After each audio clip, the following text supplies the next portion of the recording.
गरीब लड़की का जादुई फूलों का लहंगा। मदनपुर गांव में यशिका अपने पिता मोहन के साथ रहा करती थी।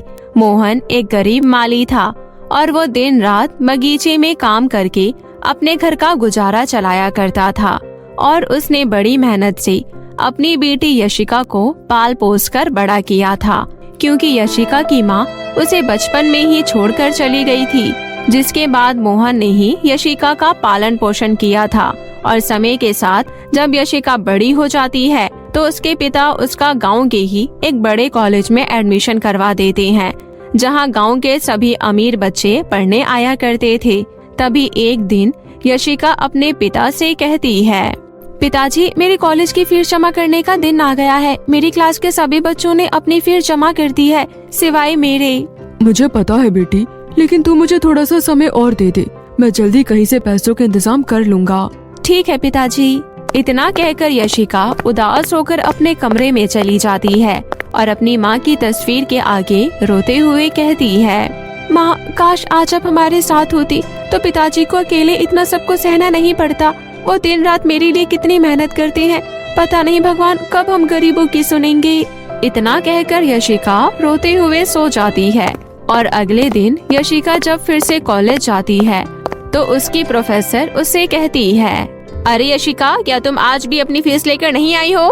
एक्चुअली मैम, आप मुझे थोड़ा सा समय और दे दीजिए, मैं कुछ ही दिनों में अपने कॉलेज की फीस जमा कर दूंगी। देखो यशिका, ये कॉलेज है, कोई सरकारी स्कूल नहीं जहाँ तुम फ्री में पढ़ सकती हो। और मुझे तो ये बात समझ में नहीं आती है कि जब तुम लोग कॉलेज की फीस भर ही नहीं सकती हो तो फिर तुम लोग इतने बड़े कॉलेज में एडमिशन करवाते ही क्यों हो? प्रोफेसर की ये बात सुनकर सभी बच्चे यशिका पर हंसने लगते हैं और बेचारी यशिका आंखों में आंसू लिए सर झुकाए खड़ी रहती है। तभी प्रोफेसर फिर से कहती है, यशिका, मुझे नहीं पता तुम्हारे घर के क्या हालात है, लेकिन तुम्हारी वजह से हम कॉलेज के रूल्स नहीं बदल सकती, इसलिए मैं तुम्हें सिर्फ कल तक का टाइम दे रही हूँ। अगर तुमने कल फीस जमा कर दी तो ठीक है, वरना तुम्हें ये कॉलेज छोड़कर जाना होगा। और एक बात और, परसों हमारे कॉलेज में एक बहुत बड़ा फैशन शो होने वाला है, जहाँ सभी स्टूडेंट फैंसी और डिजाइनर कपड़े पहनकर आएंगे और जिसके कपड़े सबसे ज्यादा यूनिक होंगे उस स्टूडेंट को कॉलेज की तरफ से 5 लाख रुपए का इनाम दिया जाएगा। और यशिका, तुम अगर फीस जमा कर सको तभी आना। जी मैम।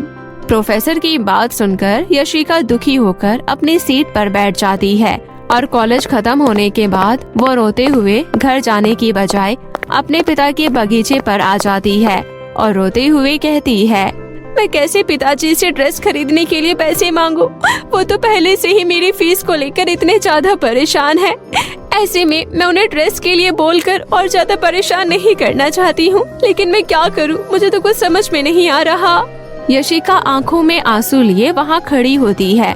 तभी मोहन वहाँ आता है और उससे कहता है, अरे यशिका बेटी, तू यहाँ? आज तो कॉलेज से सीधा यहाँ आ गई। हाँ पिताजी, वो मैं आपसे ये कहने आई थी कि आप घर जाकर फटाफट से खाना खा लीजिए, जब तक मैं यहाँ बगीचे की देखरेख करती हूँ। अच्छा ठीक है बेटी। इतना कहकर मोहन वहाँ से चला जाता है। लेकिन जब यशिका अपने पिता के नंगे पैरों और फटे हुए कुर्ते को देखती है तो उसकी आंखों में आंसू आ जाते हैं और वो कहती है, नहीं, मैं अपने पिताजी को और ज्यादा परेशान नहीं कर सकती हूँ। वो तो पहले से ही मेरे लिए अपना सुख चैन कुर्बान कर चुके हैं। ऐसे में मैं उन्हें अपने खर्चों के बोझ तले और नहीं दबाना चाहती हूँ। हे भगवान, अब आप ही मुझे कोई रास्ता दिखाइए। इतना कहकर यशिका अपने बगीचे में बैठकर रोने लगती है कि तभी उसे किसी औरत के करहाने की आवाज सुनाई देती है। अरे, ये आवाज कहाँ से आ रही है? लगता है कोई तकलीफ में है। इतना कहकर जब यशिका अपने बगीचे से बाहर निकलकर देखती है तो उसे एक पेड़ के पास एक बूढ़ी औरत बैठी हुई दिखाई देती है। उसी समय यशिका उस बूढ़ी औरत के पास जाती है और उससे कहती है, अरे अम्मा, क्या हुआ आपको? आप ऐसे यहाँ क्यों बैठी हो? बेटी, 2 दिनों से मैंने कुछ नहीं खाया, मुझे बहुत तेज भूख लगी है। भगवान के लिए मुझे कुछ खाने को दे दो बेटी। इतना सुनकर यशिका फटाफट से अपने बैग में से अपना लंच बॉक्स निकालती है और उस बूढ़ी औरत को दे देती है। और वो बूढ़ी औरत जैसी ही यशिका का लंच बॉक्स लेती है वैसे ही वो एक सुंदर सी परी में बदल जाती है और कहती है, तुम्हारा बहुत बहुत शुक्रिया यशिका। तुम्हें पता है, तुम एक बहुत अच्छी लड़की हो और मुझे यहाँ तुम्हारी माँ ने स्वर्ग लोक से तुम्हारी मदद करने के लिए भेजा है, इसलिए मैं तो बस तुम्हारी एक छोटी सी परीक्षा ले रही थी जिसमें तुम पूरी तरह से सफल हो गई हो। इसलिए बताओ तुम्हें मुझसे क्या मदद चाहिए? क्या माँ ने आपको सच में मेरी मदद करने के लिए भेजा है? हाँ बिल्कुल। इतना सुनकर यशिका अपनी सारी परेशानी उस परी को बता देती है, जिसके बाद वो परी कहती है, बस इतनी सी बात, तुम चिंता मत करो यशिका, मैं तुम्हारे लिए कुछ ऐसा करूँगी जिससे तुम्हारी और तुम्हारे पिताजी की सारी परेशानियाँ हमेशा के लिए मिट जाएगी। इतना कहकर वो परी जैसी ही अपनी छड़ी से उसके फूलों के बगीचे पर एक रोशनी करती है, वैसे ही उसका पूरा बगीचा रंग बिरंगे फूलों से भर जाता है और उन फूलों में से बहुत अच्छी खुशबू भी आने लगती है। जिसके बाद वो परी कहती है, यशिका, आज से तुम्हारा ये बगीचा एक जादुई फूलों का बगीचा बन गया है और अब तुम अपने बगीचे में जाकर उन फूलों से कुछ भी मांग सकती हो, वो तुम्हारी सारी इच्छाएं पूरी करेंगे। इतना कहकर वो परी वहाँ से गायब हो जाती है। तभी यशिका अपने बगीचे में जाकर कहती है, हे जादुई फूलों के बगीचे, मुझे इस समय कुछ पैसों की जरूरत है, तो क्या तुम मुझे कुछ पैसे दे सकते हो?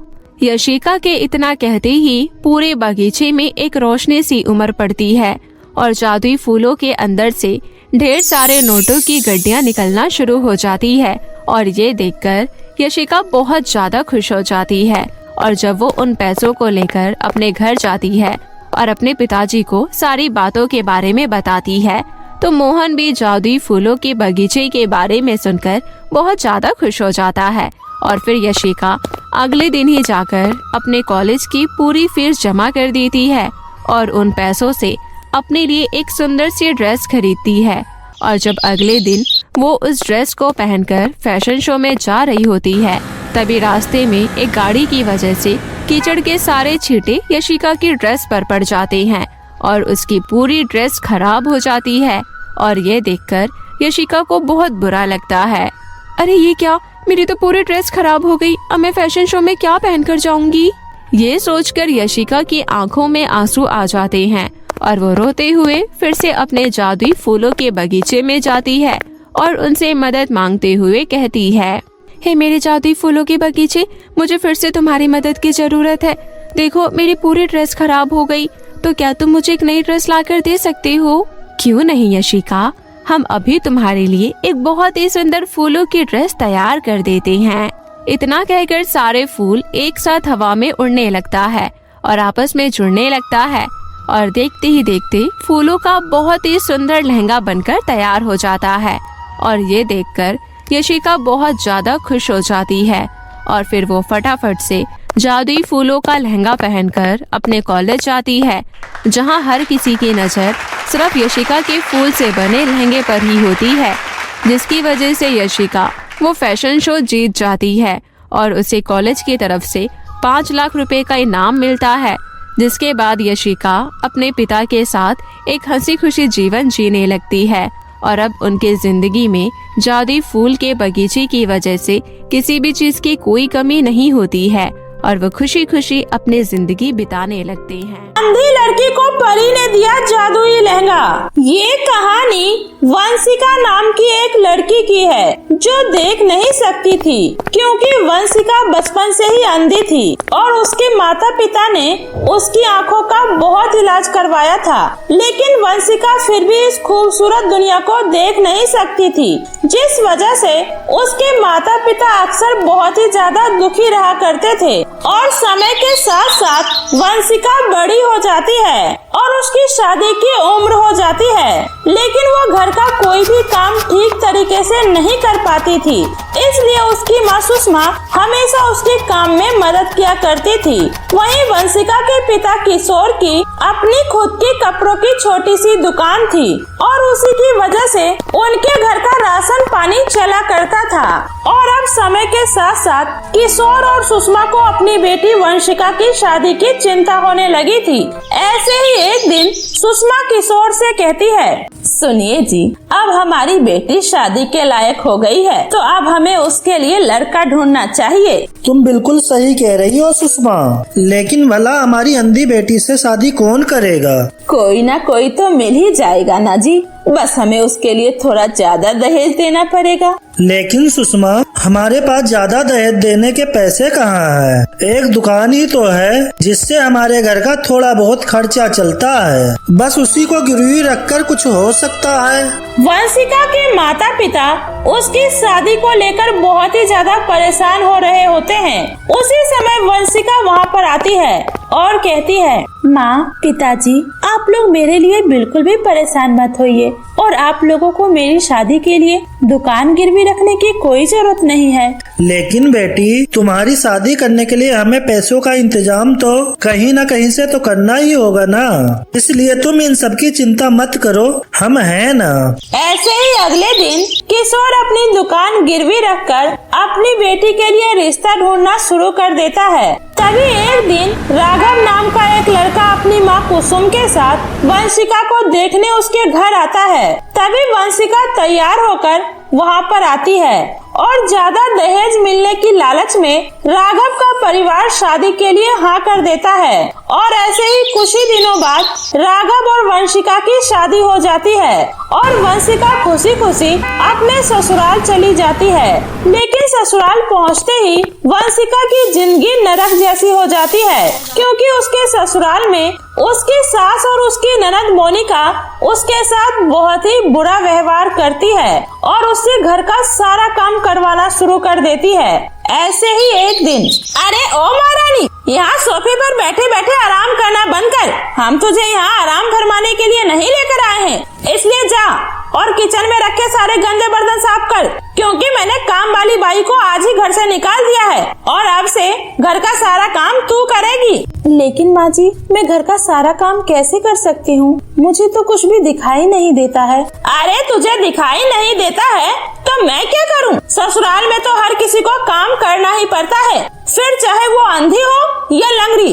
उसी समय वहाँ पर वंशिका की ननद कोमल आती है और कहती है, और नहीं तो क्या भाभी, ये तुम्हारा ससुराल है, मायका नहीं, जो तुम यहाँ आराम से बैठकर रोटियाँ तोड़ोगी, इसलिए यहाँ रहना है तो काम तो करना ही पड़ेगा।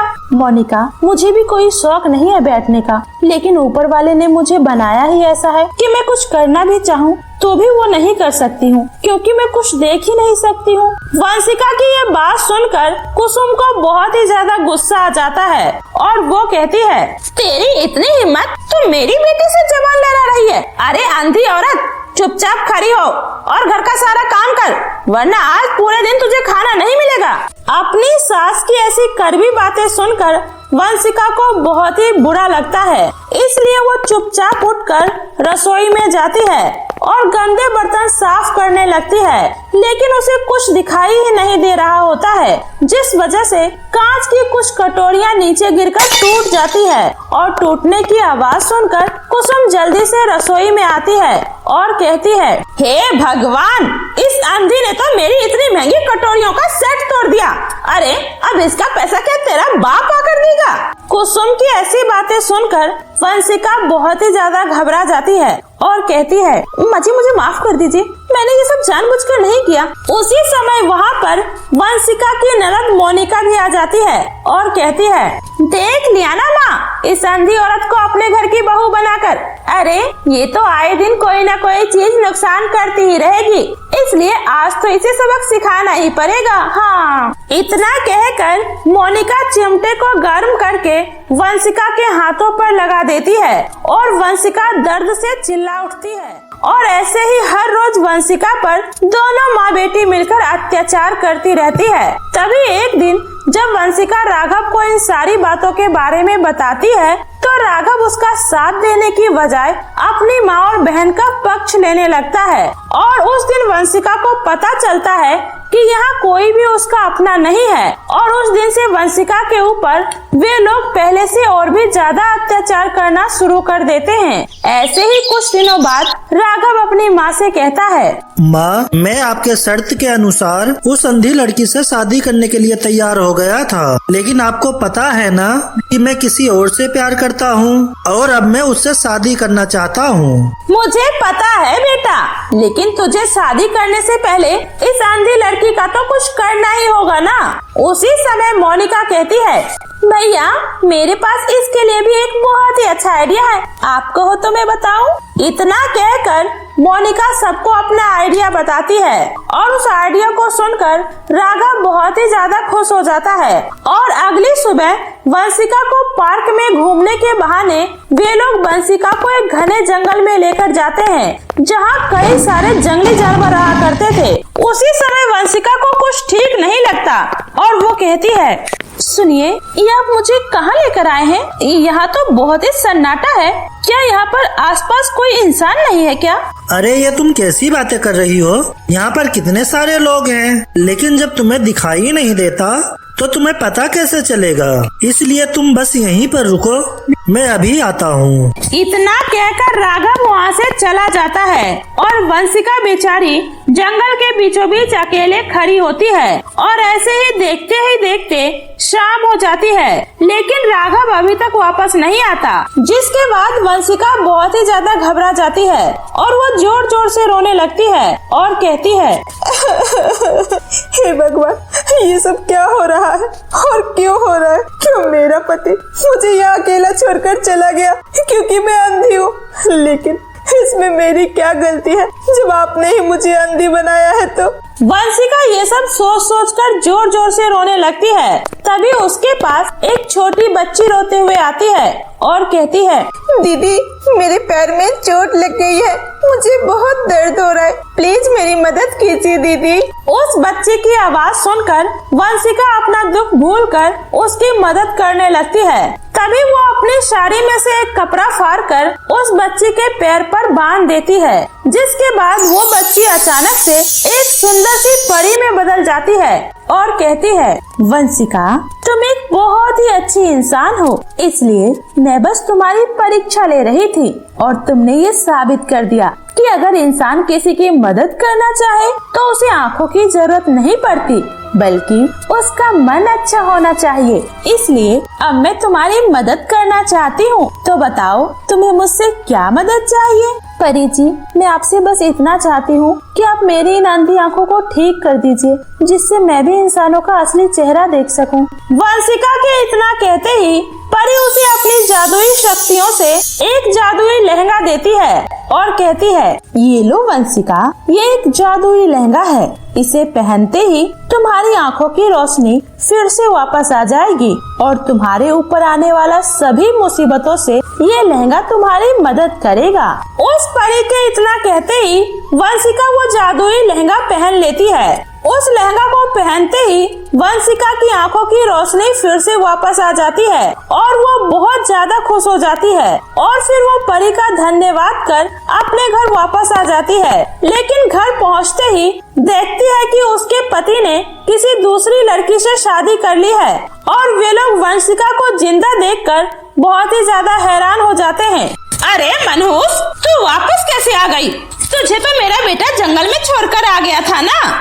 उन सब की ये बात सुनकर वंशिका मुस्कुराते हुए कहती है, मुझे पता है तुम लोग मुझे मारना चाहते थे और तुमने ये शादी भी पैसों के लालच में आकर ही की थी, लेकिन अब मुझे सब कुछ पता चल चुका है और अब मैं सब कुछ देख भी सकती हूँ, इसलिए अब मैं तुम लोगों को नहीं छोड़ूंगी। वंशिका की ये बातें सुनकर वे लोग जोर जोर से हंसने लगते हैं और वे लोग जैसे ही वंशिका को मारने के लिए आगे बढ़ते हैं, वैसे ही वंशिका के जादुई लहंगे में से बिजली के जोरदार झटके निकलने शुरू हो जाते हैं और बिजली के झटके लगने की वजह से वे लोग वहीं पर अपना दम तोड़ देते हैं, जिसके बाद वंशिका को उन लोगों से आजादी मिल जाती है और वो फिर से अपने माता पिता के साथ आकर जादुई लहंगे के साथ खुशी खुशी अपना जीवन बिताने लगती है।